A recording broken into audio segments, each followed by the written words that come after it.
अक्का किती 100-200 किती झाल्या? काय झाल्या त्यांच्यावरची पाठी एक नंबर सकाळी टोपलं रिकामं होतं. एक नंबर ना पाठी आपली गेली. झाली का? कुठं आहे ती? तर जय श्रीराम मित्रांनो, आज आपली इथे येणार आहे दिंडी. कुठून येणार आहे ते बी सांगतो. पूर्ण व्हिडिओ बघत राहा. एकदम जबरदस्त आणि एकदम झक्कास राहणार आहे.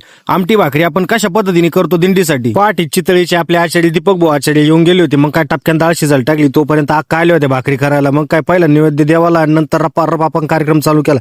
दीपक भाऊ पण तेवढ्यात आले होते. गॅसची टाकी आपण अजून एक घेऊन आलो होतो. तुमच्या डोक्यात विचार आला असेल मेनू काय नेमकी. मग सांगतो तुम्हाला. आमटी भाकरी, भात, ठेचा आणि शिरा एकदम जबरदस्त. ही जबरदस्त टेक्नॉलॉजी भारताबाहेर जाता कामा नये बरं का. एकदम जबरदस्त होती. भात बीत झाला आपला जबरदस्त. मग सगळ्यांना चहा वाटप आपण करून दिला. ठेचा असा रप्पा रप चालू होता ना आपला. तेवढ्यात काका साळुंके पण आले होते. मग काय त्यांचा मंडप घेतला. रप्पा रप त्यांनी बांधायचं काम चालू केलं. म्हणजे सगळी व्यवस्था एकदम अशी जबरदस्त चालू होती नाही का. आता तुम्ही हा मेनू पाहून म्हणशाल काय बाबू काल लाल लाल तरी आपल्याला इथे ना आता शिरा करायचा. शिऱ्यासाठी काजू बदाम आपण रप्पा रप होतले होते. त्याच्यामध्ये आपला शिरा लगे रेडी झाला होता. त्याच्यात आपण टाकली चेरी. अजून मला माहिती तुमच्या डोक्यातला प्रश्न पडला आता संपूर्ण व्हिडिओ तुम्हाला कुठं पाहायला भेटेल. मग आपल्या युट्यूबवर जायचं ना हर्षल लहारे सर्च मारायचं. टपक्यान तुम्हाला संपूर्ण व्हिडिओ तिथं पाहायला भेटणार. मग चला तोपर्यंत आज दुसऱ्या गावची दिंडी आली होती. आपली नव्हती.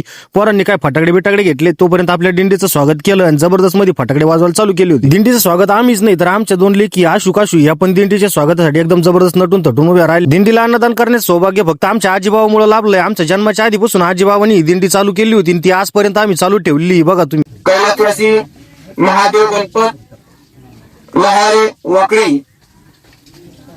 तरी पण तुम्ही युट्यूब चॅनलला सर्च मारा हर्षल लहारे. तिथे संपूर्ण व्हिडिओ पाहायला भेटेल तुम्हाला.